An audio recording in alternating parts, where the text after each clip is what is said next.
नमस्कार, आपण पाहत आहात पुणे लाईव्ह न्यूज. पाहुयात दिवसभरातील ठळक घडामोडी. 15 वर्षे वयाच्या अल्पवयीन मुलीला भेटण्यासाठी बोलावून तिला जबरदस्तीने स्वतःच्या इको मोटारीत बसवून वाकी तालुका खेड गावाच्या हद्दीतील रानात नेऊन मारहाण करत तिच्याशी मोटारीतच बळजबरीने शारीरिक संबंध ठेवल्याची धक्कादायक घटना चाकण पोलीस स्टेशन हद्दीत घडली आहे.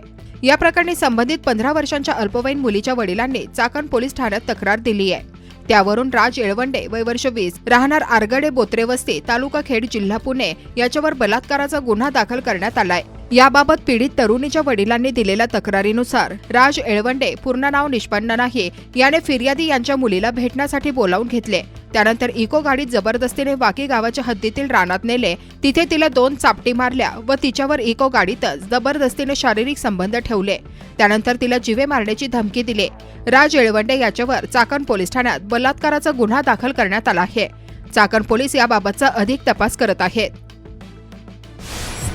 चाकण पोलीस स्टेशनच्या हद्दीत पुणे नाशिक महामार्गावर एकता नगर जवळील परिसरात असलेल्या एका बड्या बांधकामाच्या साईटवरून पडल्याने 22 वर्षीय कामगाराचा मृत्यू झाल्याची घटना समोर आली आहे. शहीदुल इस्लाम सैफुद्दीन वय वर्ष 22 सध्या राहणार चाकण तालुका खेड जिल्हा पुणे असे या घटनेत मृत्यू झालेल्या कामगाराचं नाव आहे. सोमवारी सकाळी 10 वाजता चाकण जवळ एका बिल्डिंगचे 4थ्या मजल्यावर बाहेरील बाजूला शहीदुल हा बिल्डिंगला ठोकलेले प्लायवूड कटवणीच्या मदतीने काढत असताना त्याचा पाय घसरून तोल जाऊन तो 4थ्या मजल्यावरून खाली जमिनीवर पडला.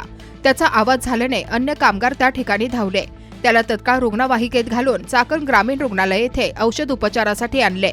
मात्र डॉक्टरांनी त्याचा मृत्यू झाल्याचे घोषित केले. चाकण पोलीस या प्रकरणाचा अधिक तपास करत आहेत. म्हाळुंगे MIDC पोलीस ठाण्याच्या हद्दीत चाकण तळेगाव रस्त्यावर समर्थ पेट्रोल पंप येथे अशोक लेलंड कंपनीच्या कंटेनरला आग लागली. त्यातील 64 लाखांच्या दुचाक्या जळाल्या. या प्रकरणी म्हाळुंगे MIDC पोलीस ठाण्यात जळीत दाखल करण्यात आले आहे. सदरच्या घटनेत 25 लाख रुपये अशोक लेलंड कंपनीची अवजड वाहनं, त्याचप्रमाणे चेतक बजाज कंपनीच्या 3005 मॉडेलच्या इलेक्ट्रिकच्या 23 मोटारसायकल ज्याची एकूण किंमत 23,48,000 रुपये आहे. तसेच बजाज चेतक कंपनीची 3001 मॉडेलच्या एकूण 17 मोटारसायकल ज्याची किंमत 16,25,000 रुपये आहे. असा एकूण 64,73,866 रुपये किमतीचा माल जळून खाक झाला. या प्रकरणी म्हाळुंगे MIDC पोलीस ठाण्यात जळीत दाखल करण्यात आले आहे. चौघांना बेदम मारहाण करून त्यापैकी 2घांचे अपहरण करून आरोपी फरारी झाले होते. त्याबाबत आळंदी पोलीस स्टेशनमध्ये गुन्हा दाखल करण्यात आला होता. या गुन्ह्यांचा समांतर तपास गुन्हे शाखा युनिट 3 यांनी केला. पोलिसांना माहिती मिळाली की देहूफाटा भागात आरोपी आलाय. त्यानंतर पोलिसांनी सदर ठिकाणी जाऊन संशयित सुधीर मल्हारी कांबळे वय 20 वर्षे राहणार श्रीराम कॉलनी आळंदी रोड यास ताब्यात घेतले. त्याच्याकडे चौकशी केली असता त्याने त्याचे इतर 4 आरोपींनी गुन्हा केल्याचे सांगितले. त्यानंतर पोलिसांनी ओंकार संजय कांबळे, सूरज महादेव शिंदे राहणार भोसरी व 2 अल्पवयीन मुलांना ताब्यात घेऊन चौकशी केली. त्यानंतर आरोपींनी सांगितले की किरकोळ कारणावरून वाद झाल्याने सुदर्शन महादेव आडे व त्याचे 2 मित्र यांना मारहाण करून त्यांच्याकडून मोबाईल फोन काढून घेऊन आरोपींनी आळंदी चाकण रस्त्यावरून नेऊन मारहाण करून पोबारा केला. पोलिसांनी गुन्ह्यातील वाहन व अन्य मुद्देमाल असा 4,07,000 रुपये किमतीचा मुद्देमाल हस्तगत केलाय. आळंदी पोलीस अधिक तपास करत आहेत. शस्त्र परवानाधारकांकडून होणाऱ्या निष्काळजीपणा आणि गैरवापराला आळा घालण्यासाठी पोलीस आयुक्त विनय कुमार चौबे यांनी पुन्हा एकदा कडक भूमिका घेत धडक कारवाई केली आहे. 2 जणांचे शस्त्र परवाने रद्द करण्यात आले असून यावर्षी एकूण 58 नव्या अर्जदारांना पोलीस आयुक्तांनी शस्त्र परवानगी नाकारली.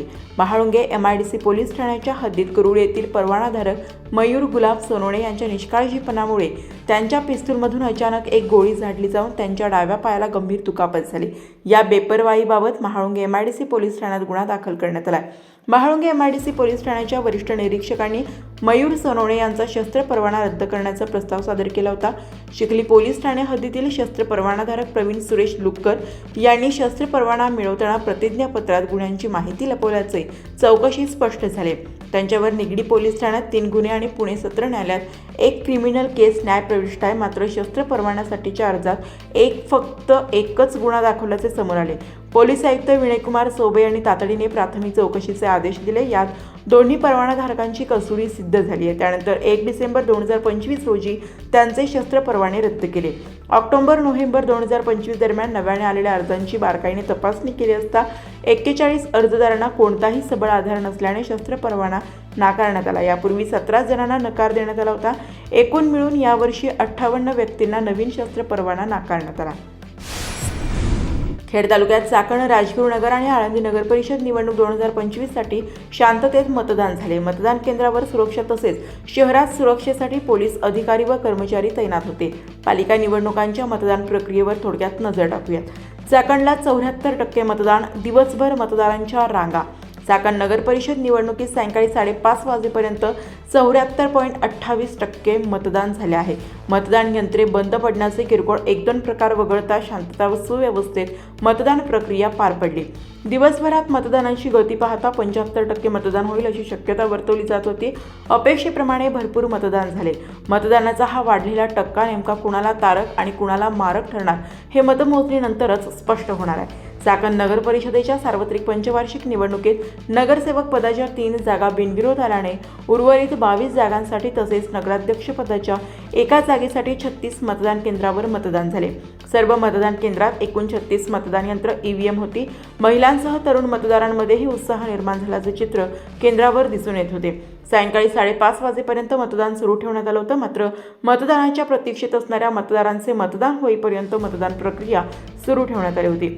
चाकण नगर परिषदेच्या 12 प्रभागातील उमेदवार व नगराध्यक्षपदाच्या उमेदवारासाठी उभारण्यात आलेल्या मतदान केंद्रांमध्ये मंगळवारी सकाळी 7:30 वाजता मतदान सुरू झाले। सकाळपासूनच मतदानाचा वेग चांगला होता। चाकण नगर परिषद सार्वत्रिक निवडणूक 2025 करिता दुपारी 3:30 पर्यंत 57.64% मतदान झाले होते। रात्री उशिरा पालिका प्रशासनाने दिलेल्या अंतिम आकडेवारीनुसार एकूण मतदान 74.28% एवढे झाले।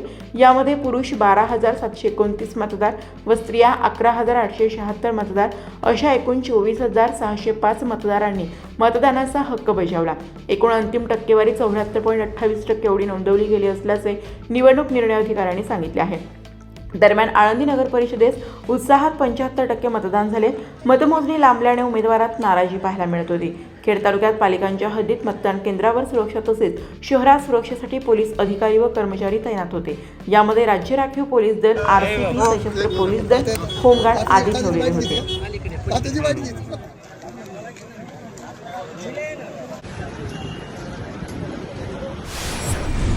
राजगुरुनगर नगर परिषदेच्या सार्वत्रिक पंचवार्षिक निवडणुकीचे मतदान शांततेत पार पडले। राजगुरुनगर नगर परिषदेच्या निवडणुकीत मतदानासाठी मतदारांचा उत्साह शिगेला पोहोचला होता। सकाळपासून मतदानाला मोठा उत्साह होता। दुपारी 2 वाजेपर्यंत 40% मतदान झाले। मात्र सायंकाळी एकूण मतदान नेमके किती झाले हे प्रशासनाकडून रात्री उशिरापर्यंत स्पष्ट करण्यात आलं नाही। सर्वच मतदान केंद्रावर पोलीस बंदोबस्त चोख ठेवण्यात आला होता। दरम्यान राजगुरुनगर नगर परिषदेसाठी रात्री उशिरा प्राप्त झालेल्या माहितीनुसार 68.87% मतदान झाले। एकूण 25,801 मतदारसंख्यांपैकी 17,770 मतदारांनी मतदान केले। 9,176 पुरुष आणि 8,594 महिला मतदारांनी मतदानाचा हक्क बजावल्याची माहिती राजगुरुनगरचे मुख्याधिकारी अंबादास गरकळ यांनी दिली।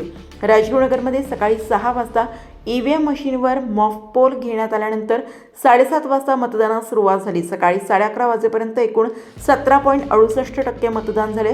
दुपारी 1 वाजेपर्यंत 38%, दुपारी 3 वाजता 54% मतदान झाले। काही मतदान केंद्रावर 5:30 नंतर मतदानासाठी मतदान केंद्रावर मतदार उपस्थित होते।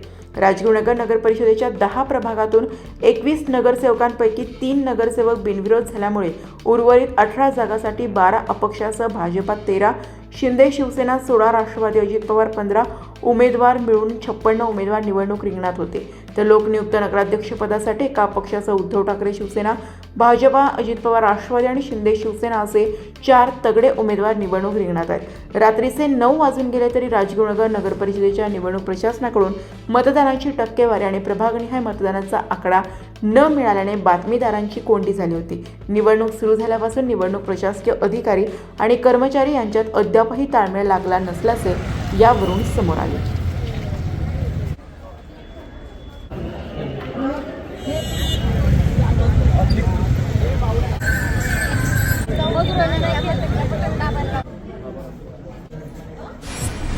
नगर परिषदा आणि नगरपंचायतींची मतमोजणी 21 डिसेंबर 2025 रोजी करण्याचा आदेश मुंबई उच्च न्यायालयाच्या नागपूर खंडपीठाने दिलाय।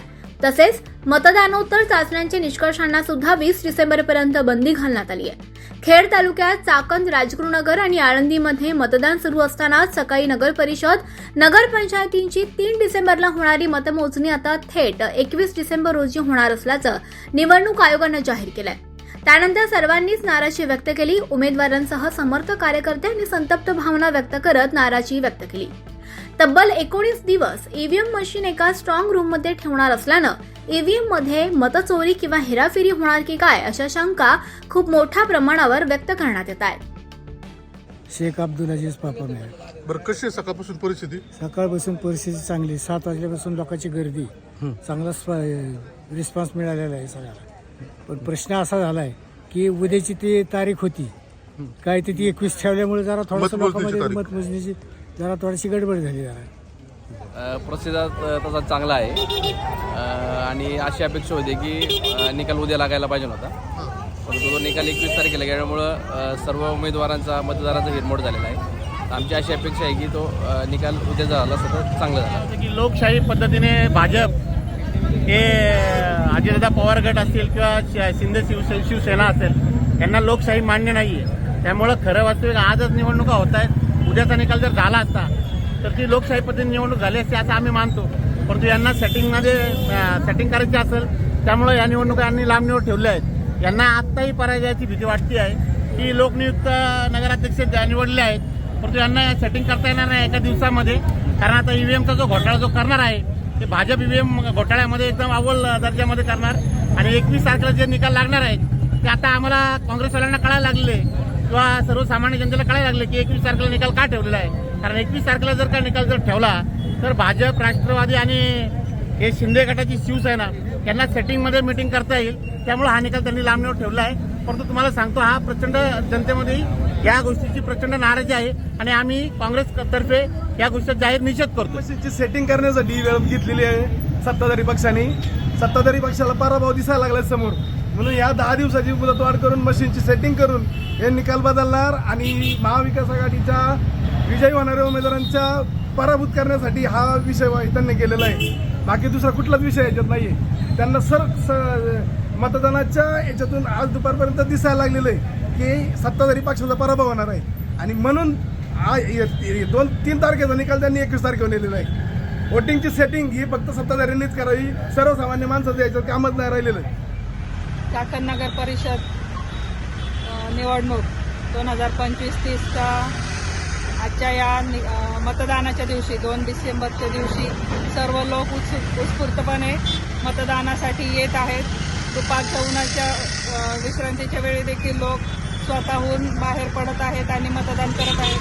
खूप चांगला प्रतिसाद चाकणमध्ये सर्व मतदारांचा दिसून येत आहे आणि सगळीकडे उत्साहाचं वातावरण आहे. मी सगळ्या बूथवरून फेरी मारून आलेली आहे. सगळ्या बूथमध्ये साधारणपणे 50% वरती वोटिंग झालेलं आहे, 1-2 बूथ सोडले तर. यावेळेला मतदानाचं आकडा पाहिला आपण तर वोटर्स स्वतःहून बाहेर पडतायत, ही एक चांगली पॉझिटिव्ह बाब आहे आणि स्वतःहून चांगला उत्स्फूर्तपणे प्रतिसाद देत आहेत. खूप चांगल्या पद्धतीने वोटिंग चालू आहे. कुठेही आत्तापर्यंत गालबोट लागलेले नाही आहे. शांततेच्या वातावरणामध्ये मतदान हक्क नागरिक बजावत आहेत. बरेच ठिकाणी म्हणजे भेट देऊन आलो, त्याच्यामुळं व्यवस्थित मतदान आहे. आज चाकण नगर परिषदेच्या सार्वत्रिक निवडणुकीसाठी मतदान होत असताना अतिशय उत्सवपूर्ण वातावरणात, आनंदी वातावरणात, विशेष म्हणजे लोकशाहीचा हा उत्सव या चाकणकरांनी इतक्या मोठ्या प्रमाणात साजरा करण्याचा ठरवला असताना सगळीकडे अतिशय शांततेने, खेळीमेळीच्या वातावरणात सर्व उमेदवार एकमेकांना भेटीगाठी करून हसत खेळत या ठिकाणी मतदानाची प्रक्रिया पार पाडत आहे. आणि पोलीस प्रशासन आणि मीडिया, विशेष करून पुणे लाईव्ह, त्या सर्वांचा याच्यावर बारकाईने नजर असून आम्हा सर्वांना, सर्व उमेदवारांना, सर्व पक्षाच्या उमेदवारांना अतिशय खूप सुंदर सहकार्य करतात आणि सर्वांना शुभेच्छा देतो. जय हिंद, जय महाराष्ट्र. नमस्कार, मी भक्ती राजेश साळुंके. पहिल्यांदाच करता तुम्ही मतदान? किती वय आहे तुमचं? 19 वर्ष. पहिल्यांदाच मतदानाचा अधिकार बजावला. मला खूप अभिमान वाटतोय की मी पहिल्यांदा वोट केलं याचा. अजित पवार मुकणे. मला पूर्ण वार्डातनं प्रतिसाद चांगला मिळतो ही मी आशा बाळगूनच सगळ्या जनतेवरती आशा ठेवूनच आज हे माझं पूर्ण मत हे करून घेतलेलं आहे की अशा जनतेने मला मतदान भरपूरपैकी केलेलं आहे. यंदा मतदानाचा हक्क बजावण्यासाठी तरुणांसह वृद्ध मतदारांचीही विशेष उपस्थिती पाहायला मिळाली. प्रगत समाज घटक आणि लोकशाही वाचवण्यासाठी सर्वांनी मतदान करणं आवश्यक असल्याचं आवाहन केल्यानं मोठ्या प्रमाणावर मतदार घराबाहेर पडल्याचं चित्र अनेकांनी पाहिलं. मात्र यंदाच्या निवडणुकीत खूप मोठ्या प्रमाणावर लक्ष्मी दर्शन झाल्याचं वास्तव अजिबात लपून राहिलेलं नाही. मात्र यावर कुणीही काहीही भाष्य करत नसल्याचं चित्र एकीकडे पाहायला मिळत असतानाच चाकणमध्ये एका ज्येष्ठ कार्यकर्त्यानं पुणे लाईव्ह सोबत बोलताना दिलेली प्रतिक्रिया अत्यंत बोलकी आहे. मध्ये असं मतदान झालं की या लोकशाही दिनाच्या निमित्ताने ही निवडणूक आहे, याच्यामध्ये ना असा योग्य उमेदवार नाही आमच्या नगर परिषदला, पण पैशाच्या धुरामुळे ना लोक बेफान झालेले आहेत मतदार, आणि नुसतं पैसे पैसे पैसे करून या लोकांनी असं चुकीचं मतदान केलेलं आहे का? लोकशाही राहिलेलीच नाही दिसत. काय पैसे वाटप झाले? पैसे वाटप 5, 10 हजार, 15. एवढं मोठं मतदान झालं? खुल्ले साहेब, तुम्हाला नाही माहित खुल्ले 5, 10 हजार, 15चं वोट आहे. आणि असे उमेदवार आहे की ज्यांना नगर परिषदचा कारभार काय आहे तो बी माहीत नाही. मागचे पंचवार्षिक अशीच येऊन गेली. 12 शिवो झाले, 12 शिवोंनी आमची नगर परिषद खाऊन टाकली. आता ही नवीन येणार आहे. हे नाव मोठ्या लक्षण खोट्याची निवडणूक आहे बघा. चाकणमध्ये मुटकेवाडी येथील एका मतदान केंद्रावर 2 तास मतदान यंत्र बंद पडल्यानं नागरिकांनी नाराजी व्यक्त केली.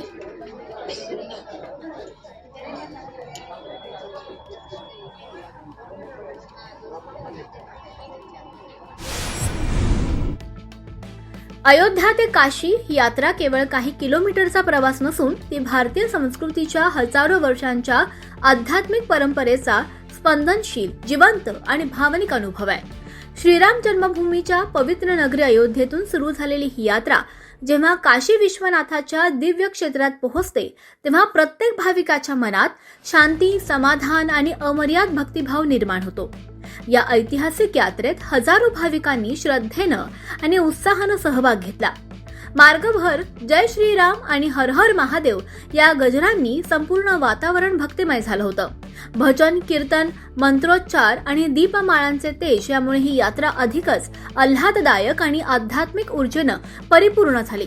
शीतल आणि आशिष येळवंडे यांची ही सेवा केवळ मदतीपुरती मर्यादित नव्हती, तर ती एक प्रेरणा होती. त्यांच्या सेवाभावी वृत्तीमुळे यात्रेतील वातावरण अधिक मंगल, अधिक सुरक्षित आणि अधिक भक्तिमय झालं. अनेक भाविकांनी शीतल आणि आशिष येळवंडे यांच्या कार्याबद्दल मनापासून कृतज्ञता व्यक्त केली आहे. कल्प लिए जहां पर्वत गर्व सिखाते हैं जहां ऊंचे. खेड तालुक्यातील 4 गुंजवठा वस्ती भागात बिबट्याच्या हल्ल्यात एक कालवड आणि एक वासरू ठार झाल्याचं स्थानिकांनी सांगितलं. गजानन राघोटोके यांच्या गोट्यामध्ये काल रात्री बिबट्याने हल्ला केल्यामुळं त्यांचं बरंचसं नुकसान झालेलं. एक कालवड पूर्ण खाल्लेली आहे, दुसऱ्या कालवडीचा गळ्याला फास लावून ती मेलेली आहे. त्याच्यानंतर बाकीच्या गुरांनी सगळ्यांनी दावी तोडल्यामुळं ती वाचलेली आहे. पण फक्त लाईट नसल्या कारणामुळं हा प्रॉब्लेम झालेला आहे. नमस्कार, आपण पाहत आहात पुणे लाईव्ह न्यूज.